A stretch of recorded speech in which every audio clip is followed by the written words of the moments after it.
And there are many composers around the world doing very beautiful things, including in Brazil. You have already been there more than once. Do you remember something that you heard or something that you like? Well, I love the bossa nova, and I remember being in São Paulo and looking for asking where I could find places where I could hear it. But I mean, this music is I don't remember when I first heard it, but somehow it struck something in me, and I just love it. And one of my favorite pieces by Tom Jobim is Desafinado. It was.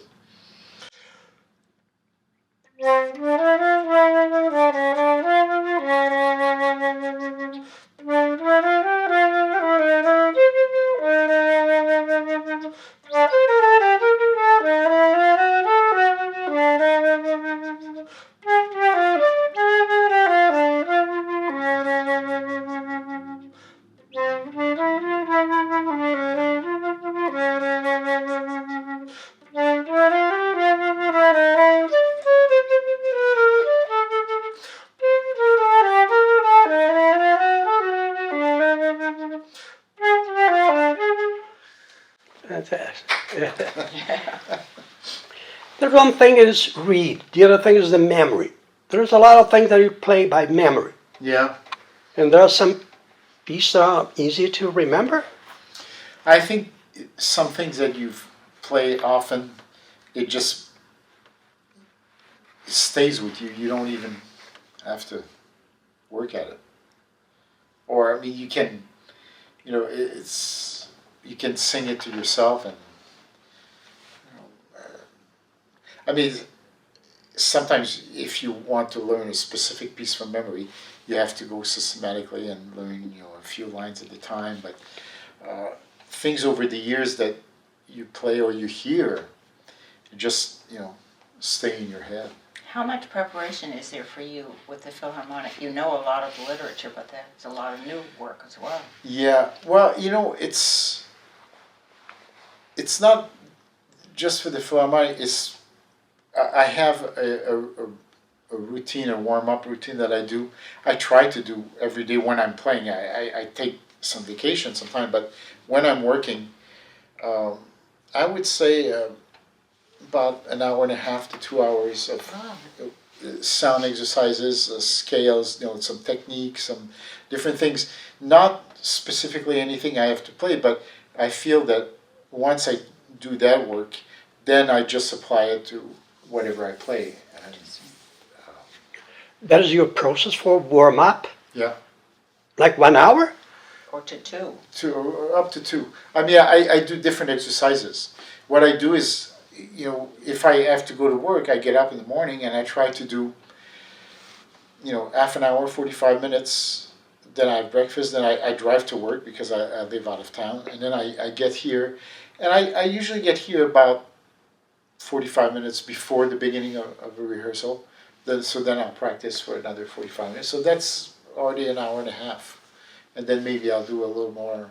But it's the same thing as an athlete doing, going to the gym or doing stretching exercises, things like that, just for the body to be ready to do anything. And then they go play whatever sport they play. But you want the body to be able to respond to what Can you you want please to do. show me one of the exercises that you do for warm up? There are tons of. I start with sound exercises, and I play through the whole register. So I start something like this. I'll try not to play too loud in your ear. No, that's fun. So I go.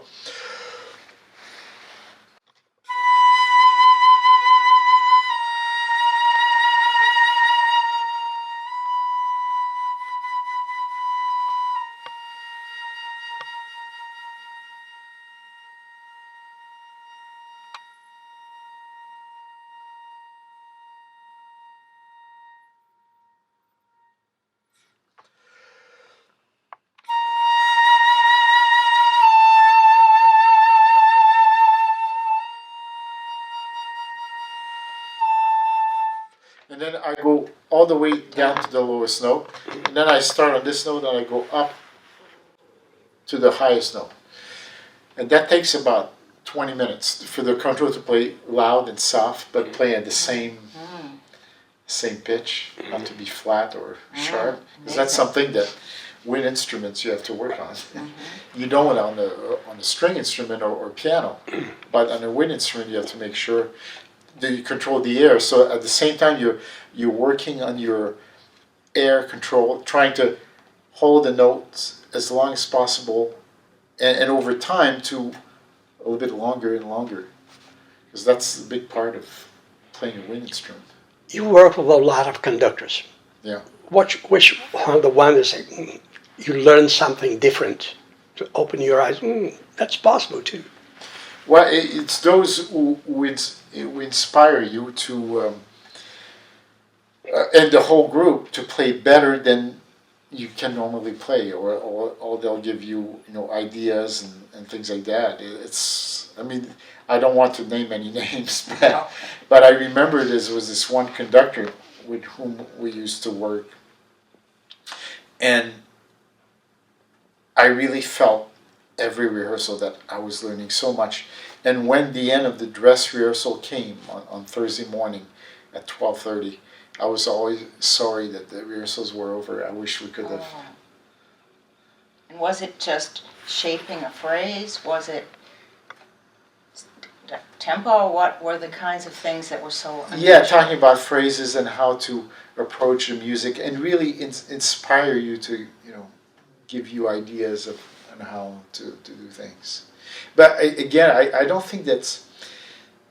I mean, some of it can be learned, but I think a lot of it has to come from within. I mean, a conductor can learn technique, how to beat 1, 2, 3, 4, but he's the one, because he's in front of 80 or 100 people, has to inspire those people by giving them, ideas of what to do. And some of them are just like traffic cop. They just beat the time, but others will, really. So does it happen mostly in rehearsal? Because I remember watching Bernstein, he would just have his hands at his side, and the orchestra clearly was doing what it had to do and knew what it to do. Or Van Karajan going like this. Yeah. But it wasn't this that was important. No, right. Yeah, you're right. It happens during rehearsals, because that's when the conductor talks or explains what he wants to do. In concert, he's just there to, coordinate everything, but the work has been done. Yeah, has been done before. Yeah. I met a lot of players that have other talents too, like to play chess or to paint. Which are the other talents that you have? One thing I like to do much when I'm not working is play tennis. I love tennis. I knew you and Joe Robinson were always playing. Right. Yeah. And so to take care of the body itself, it's very important, isn't it? Yeah.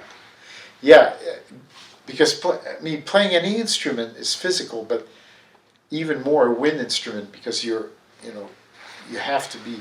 Because if there are days when you don't feel well, let's say you have a stomach ache or whatever it is, it really affects your playing. It's important or if you have a cold.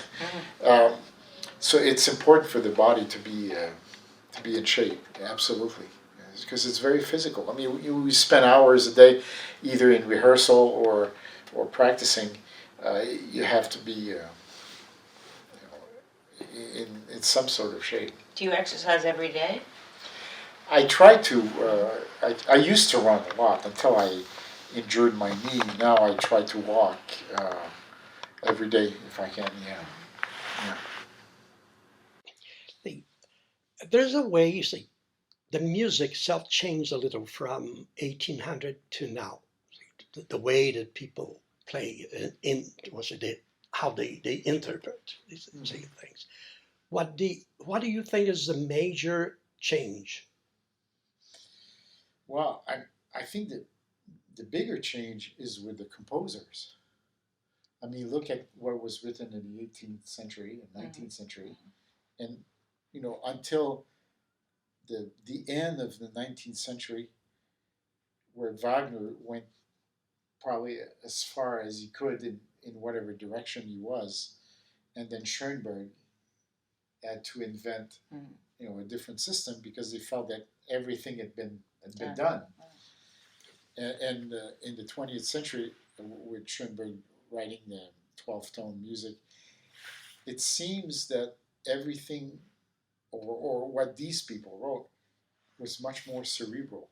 I mean, the music of Schoenberg and other composers who've written along those lines is often very interesting to analyze because it's mathematical.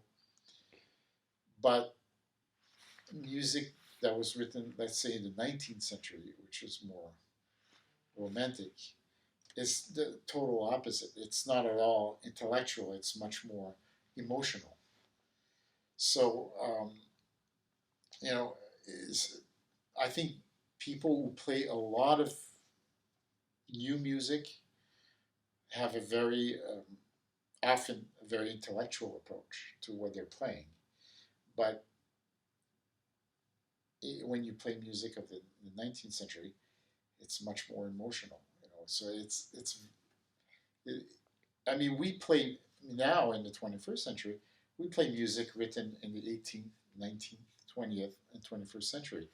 And what's interesting, I mean, sometimes the same program. You'll play in the first half. For example, I think last week we played the Brahms Overture, we played the Mozart Piano Concerto, and after intermission, we played the First Symphony by John Corigliano, which is so. In a way, you have different personalities when you play music from one period of, and that's what makes it interesting. I think that somebody who plays only a Baroque instrument like a Baroque flute or harpsichord is limited to a certain period of music. But with our instruments, we play music from 300 centuries, and 300 years. Sorry, 3 centuries. Composers are actually looking for a different sound. Mm-hmm. Mozart is looking for a different sound from Prokofiev. Yeah. On the piano, for example, Prokofiev often wants a percussive, hard, ugly sound. Yeah. Ugly. Yeah. Based on, compared to a Mozart piano concerto. Is it true on the flute as well? Oh, yes. With Prokofiev? No, not with Prokofiev, although you use different sounds and different colors with Prokofiev than you do with Mozart. But it's certainly true with people that followed Prokofiev. If you think of Varese, for example, he wrote a piece for flute called Density 21.5, which is the density of the platinum, which was written for somebody who ordered a platinum flute. But it's true that in the 20th century, gradually, probably a lot of the instruments became more percussive in the writing. I mean, yes, it's true with the piano, but I'm sure even with the string instruments, and certainly with the wind instruments. Yeah. I mean, when you look at Boulez and some of the people there, the percussion section has grown. Oh, yeah. I personally shouldn't be on record to say that I like Schoenberg up to Verklärte Nacht. And then after that, find it very interesting. Yeah. Interesting. Well, because after that, it became more intellectual. Yes, because, I mean, the early works of Schoenberg or Gurlieder, or the early works of Webern and Berg were in that, the end of the 19th century aesthetic until they switched to more the 12-tone technique and more. Yeah.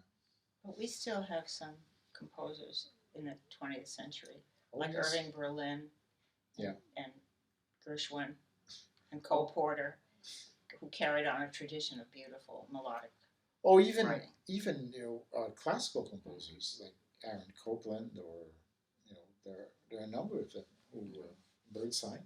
Mm-hmm. I mean, we just recorded a few weeks ago because they're doing a remake, a film version of West Side Story. Oh yes, I heard Spielberg about that. is yes, doing that. And the Philharmonic's doing the soundtrack. Yeah, that's exciting. And we recorded some of that music, and I mean, I think it's a masterpiece. I think it's Bernstein's I best agree. piece. I agree. It's some beautiful music. Yes, yes. Yeah. Who orchestrated it? Did he or did somebody else? That's a good question. I don't that I don't know. You I don't know. need to ask. I'm not sure. Music is very emotional many times. Yes. There are some music requiems that are very sad, that you feel sorry.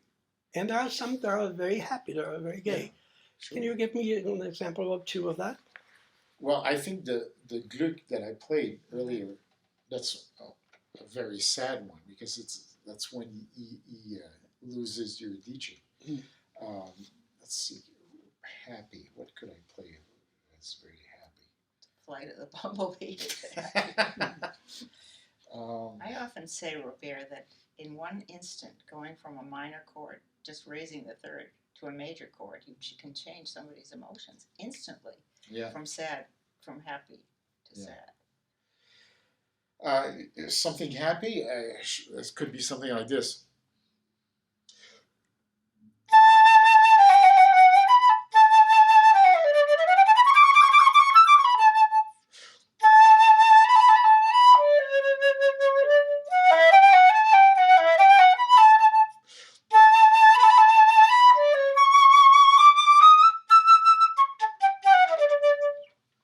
It's probably. And that's Yeah. Mozart. Well, that's Mozart. And that's the harp and flute. No, that's No, the quartet. The quartet, right. Yeah. And there are some pieces also like glorious, like Wagner, Handel, things that you feel like, and there are some glory or some major event happening. Well, I mean, sure. Something like, let's see. Often the last movement of a symphony, it could be Beethoven's Ninth Symphony, as an example. With the Ode to Joy, with the chorus, and often the last movement. I mean, it could be Shostakovich, it could be Tchaikovsky, it could be Brahms, it could be Beethoven, Mozart. There are some composers that you say, this guy, I really can't understand what he is saying. Yeah, some of them are an acquired taste, and some of them, and that's a personal thing. For me, there may be a piece that doesn't really speak to me, but somebody else might say, "Oh, I just love this piece." That's what's interesting about music is that a lot of things you cannot put into words. You either have a connection or a feeling, or you don't. It's like when you meet somebody, some people, you meet somebody for the first time, you feel that, yeah, there's a connection right there, and other people you don't feel that. It's you can't explain why. It's chemistry. Yeah. There's some music that we listen and it's very easy. We can repeat it. It's very easy for you to remember. And there are some music that takes time for you to assimilate the whole idea. Yeah. Well, for me, that was true. I remember when I first started in orchestra, there was a lot of music I had never played, certainly never played, but even never heard. Like I was not familiar. When I was a student, I was not familiar with, let's say, the Bruckner symphonies or Mahler symphonies, because that's not something that in a student orchestra I ever played. And it took me a long time until I sort of started understanding the language and the style of the composer. And I know in specific times that has happened is when at some point I played one of those pieces with a really great conductor. And that's what a great conductor can do. And I remember, for example, one time we were playing the Faust Symphony by Liszt, which is a piece I had never played. And so for pieces I had never played, I would usually listen to a recording to find out, how the piece went and to practice it myself before the rehearsal. So I listened to this recording of the Frost Symphony, and I'm thinking, this is not a very good piece. And then we come in the rehearsal, and we're working with this conductor I was talking about earlier, about whom I. And inspiring. He Inspirational. made it sound like it was the greatest piece ever written. And that's what a great conductor can do. I mean, it just, and it's the only time I've played that piece.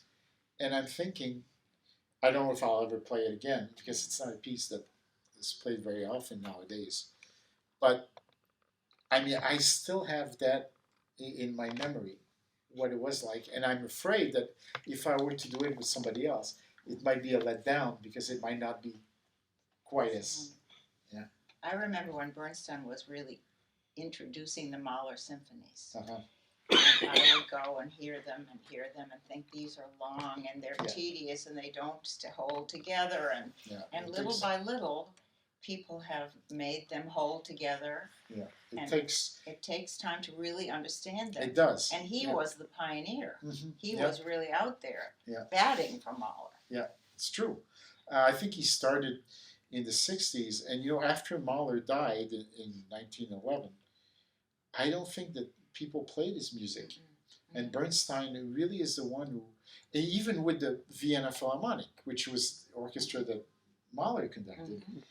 and he started conducting them in the 60s. And I would say for the last 30, 40 years, the Mahler symphonies are, considered masterpieces. Everybody plays them, but you're right that for a period of maybe 50 years, they were non-existent. Yeah, but the same thing happened earlier in history, like when Bach died.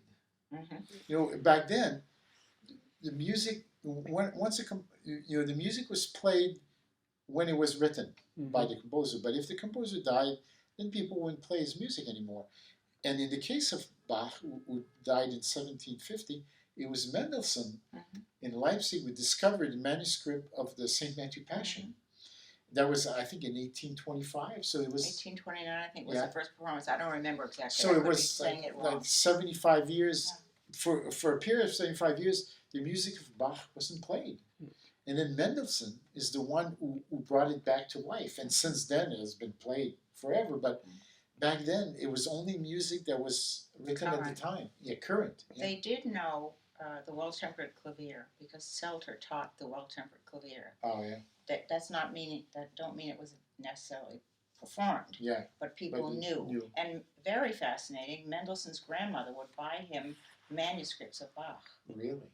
So he was actually converted. His grandfather, Moses Mendelssohn, was an important figure in translating the Bible into Hebrew, and yet Mendelssohn was converted to Christianity. And she bought him manuscripts that were the content, whatever she could get her hands on, it didn't matter. And there he was, bringing back the St. Matthew Passion as a Protestant convert.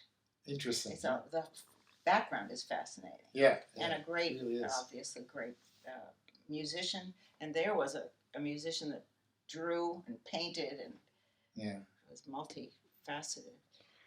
Could we talk a little bit about the Lyric Chamber Music Society? Sure. Of which you are an honored member and have played so beautifully for us, and hopefully we'll do anything you want. Just name it, Robert, sure. Whatever you want. Yeah.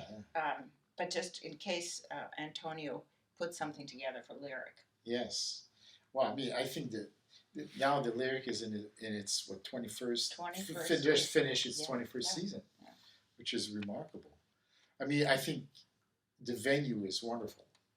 That's part of what makes it different from other concert series, because it has such an intimate feel to it. And I think, that's how concerts started, in the 18th century, or in people's living rooms. And, it's this kind of small community. What I find interesting in the Lyric is that you can hear all sorts of different things, and things that you might not hear anywhere else. I mean, really, it's so eclectic. I remember doing some interesting chamber music. I remember one year it was the Haydn anniversary, and we did some lesser well-known chamber works by Haydn. Last year, I had the pleasure of doing a concert music all by women composers. And I know sometimes you have jazz, you have all sorts of things. Try to have a variety. Yeah. Or really showcase great talent. Yeah. And having somebody like Robert who is playing in an orchestra, we take him out of the orchestra and let him do whatever he wants. Oh, that's wonderful. I mean, I remember doing this recital with Nancy Allen, flute and harp, and different things of the Mozart flute and harp concerto with her also. I remember for the opening of the season 1 year, and different. I mean, exploring things, and I think, I mean, in my case, often playing pieces that I feel that people probably don't even know. Mm-hmm. But my criteria is always to make sure that it's good music. But I like trying to discover things that I'm always looking for things that are maybe not well known, because there's so many things. I mean, it baffles me that to this day most orchestras always play the same repertoire. And sometimes I think, where is the curiosity? I mean, they should be looking for lesser known pieces by very well known composers, but that for some reason, I'll just give you an example. Dvorak has written 9 symphonies. We always play 7, 8, 8, 9. But what about the first 6? Schubert has written 9 symphonies. The same thing. I mean, we've done once in a while some of the early Schubert symphonies. They're masterpieces. And 40 symphonies of Mozart. They do the G minor. Jupiter and 39. Right. Yeah. And Haydn only 104. Yeah, I mean, Haydn is and I don't know how many Haydn symphonies I've played. I haven't counted them. But I would say probably not more than 12 to 15, and there are 104 of those. And I consider him one of the most undervalued composers. Yeah, I think he's a little bit in the shadow of Mozart and Beethoven. Yeah. But, I mean, if I were to program something, I mean, with 104 symphonies, you could program at least 3-4 different Haydn symphonies every season, and you'd be good for 30 years without repeating a single one. And his 80 string quartets. Yeah, I mean, let's start there also, right? Yeah, I mean, there's so much. I mean, once in a while, I mean, a lot of the time when I listen to music is in the car when I commute, because I have time, and I discover things I don't even know existed. I heard recently a Symphony Number 2 by Weber. Oh. I've never played a symphony by Weber. He's written at least 2. Carl Maria von Weber. Yeah, Carl Maria von Weber. But I'm thinking, why don't we play things like that? Yes. Instead of, I mean, and if you're talking about the Russians, I mean, we play Tchaikovsky symphonies 4, 5, and 6. Mm-hmm. I don't know how many times. But I heard the other day the Seasons by Glazunov. Oh, I don't know. It's beautiful music. And I'm thinking, we play Sherazade a lot. Of course, it's great music. But why don't, once in a while, we play something like that? I mean, this is wonderful music. I had a friend who was a violinist who played at the Met. He said, I can't tell you how many times I've killed Carmen. But I love Carmen. And clearly it's a lot more complicated for an opera company to stage something different than it is for the symphony orchestra to pull the parts out. Oh, it could do so many things. But it has, and certainly in a city like New York, where there's such a vast public, I'm sure people would love to hear new things. Yes, curious. People are very curious here. Yeah. Many different audiences. Right, and I mean, and not just new music, but music from 19th century composers that is not known, or 20th century composers. I mean, Stravinsky, we always play Firebird, Petrushka, Rite of Spring. Of course, they're masterpieces, but he's written so much more, and that we seldom play. It's a shame. I think there's no reason for it. Well, you have to be running something. Yeah, I would love to be in an orchestra where there's a committee made up of musicians. You know, some of those co-op orchestras where they decide on programming, and they even hire the guest conductors. You know, whoever is good at something, say, let's get this person to come and do this. Suggest that at the Philharmonic. See what happens. What other instruments that you play? I saw you playing the trump.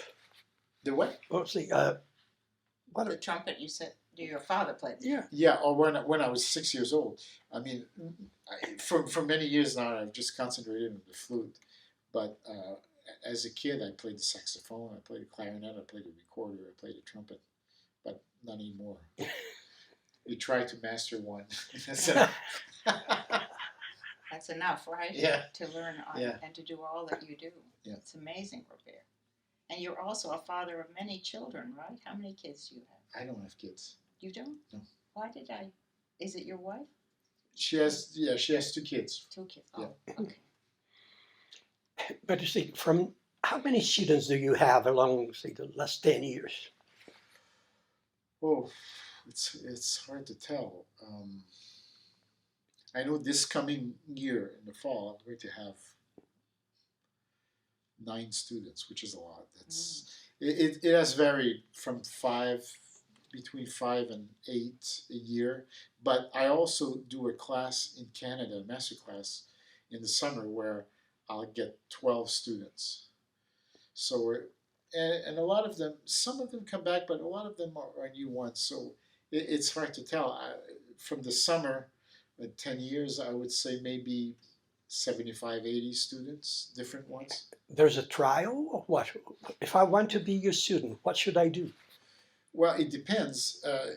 If you want to come to the summer master class, you have to send a recording, and then I pick 12 people for the week to play in the master class. For the schools here, you have to audition. In the spring, they have entrance auditions. People first have to we do pre-screening, so they have to send a recording by December 1st. And we'll listen to maybe 80 to 100 recordings. And then we'll invite about between 40 and 50 people to audition live. And then it's however many spots. A school like Juilliard limits its wind classes to 12 students. So if 3 students graduate, then the 3 spots open for the next year. If 6 of them graduate, there's 6. Sometimes there's only 1. It varies from. Do you teach elsewhere or just at Juilliard? At Manhattan School as well. Yeah. But of your students, do you remember 1 or 2 that become, let's say, a famous guy? Well, I mean, some of them I'm very proud that they've won orchestral positions. We've just hired a new associate principal in the Philharmonic, and she was a student at Manhattan School. And what's her name? Alison Fierst is her name. She's starting in the next few weeks. Exciting. Yeah.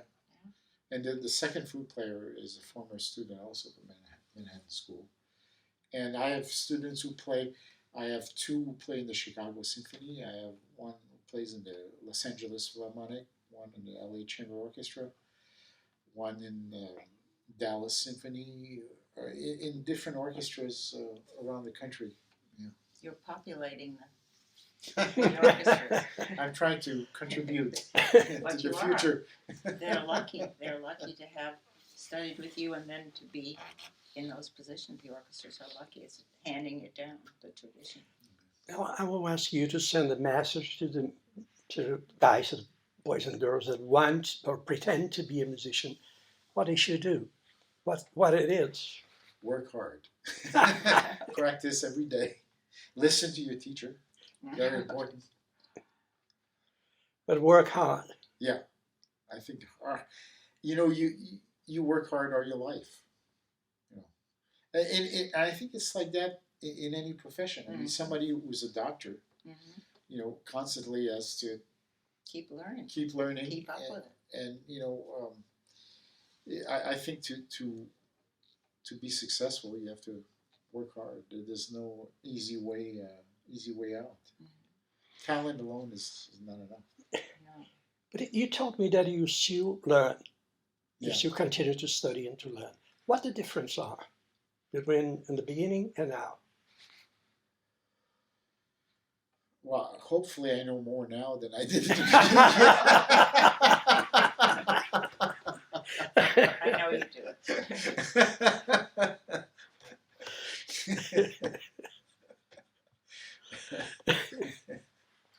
Let's say you lose less time to understand a thing or what? Yeah, I think. Well, see, I think over the years, you familiarize yourself with the language of the composer, and you start. You know, at first everything is is so much, and then gradually you start understanding what the differences are, and the more you hear from a composer, the more familiar it becomes, and it's years. It's a lifetime of. But that's what makes it so interesting. Because if you knew everything by the time you're 25, you'd be bored. I mean, what would you do the rest of the time? And Did you- Tamino's music, do you know that by heart? That. uh, I don't. Is it Tamino, the one who goes? Where he goes off looking for Pamina.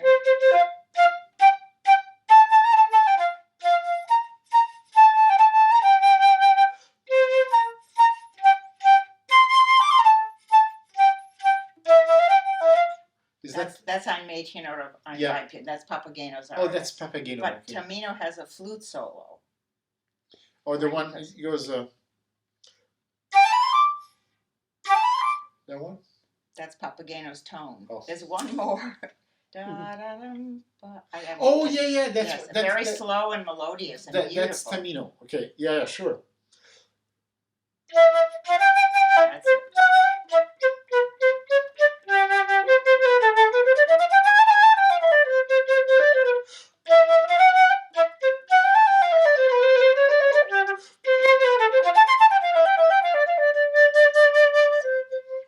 There's happy, cheery music. Yeah. Right. So that's Tamino. Okay. That's I Tamino. mean, I've played the opera, but it's been a while, so I'm. But it's They're all amazing mixed that you're not mixed up. I was mixed up when I said it was the What flute and harp thing. You know what's interesting is that Mozart has left duets for two flutes. The magic flute for two flutes. Oh, Himself, he did the arrangement, wow. and there's like 17 different numbers.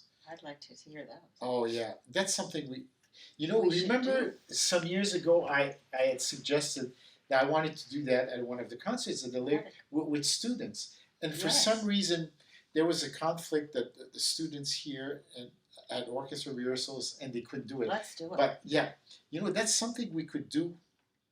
Maybe next year if it's not too late for you. The season is planned, but is planned.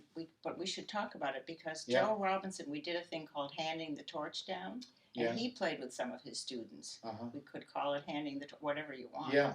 But sure. that would be wonderful. Yeah, because I have some good students now. That would be, Marvelous. That would Yeah. be great. I mean, yeah, we could do the 17, and they could take turns. Just Like- say when you want to do it, and we'll. Well, and what else you would, whatever you want to put together that kind of a program. Sure. Yeah. Whenever he plays, it's sold out. They all want to come over. And then 15 of his students want to come. That's right. It's always difficult to get tickets because there's no room. Oh, well, it's going to be say one last question about what do you think it should be the future of music or the orchestras or Well, I think the future should be that in schools, in grade school, that everybody has music classes. Everybody is exposed to music, because I think that's something you develop a taste for, but you have to be exposed to it. Mhm. Because some years ago now, it's been, I don't know, 20, maybe more years when they started cutting music classes in schools. Several generations of students have never been exposed to classical music. And that's part of the problem that they're having now with audiences diminishing for a lot of events because there's no public. A lot of those people who have had music classes will have played, in grade school or in high school, in the orchestra or in the band, and the majority of them probably have not become musicians, but because they develop a taste for it, they've gone to concerts. But if over the last 20 years, I don't remember how long it's been, but it's been quite a while, longer, maybe right? longer, that they've canceled music classes. Those kids don't know who Mozart is, and never heard it. No. They don't. We have a little program called Classic Cool. Reggie sends some of the artists into schools around here. I remember. And we want to increase that program. Yeah. There was one school right here behind Lincoln Center. Nobody ever talked to them. Nobody ever sent anybody in. Right here, of all places in the world. Yeah, there's a lot of work to be done that way. Oh yeah, that's. Well, thank you so much, Robert, for your time My and pleasure. everything that you had to say. Thank you. My pleasure. And we have to continue. You Yeah, have somebody that's like I coming said. in a minute, and I have a student yeah. coming at 5. Yeah, okay. Thank you. I'm going to Sure. show you something while you're. One second. My little Yona that goes to the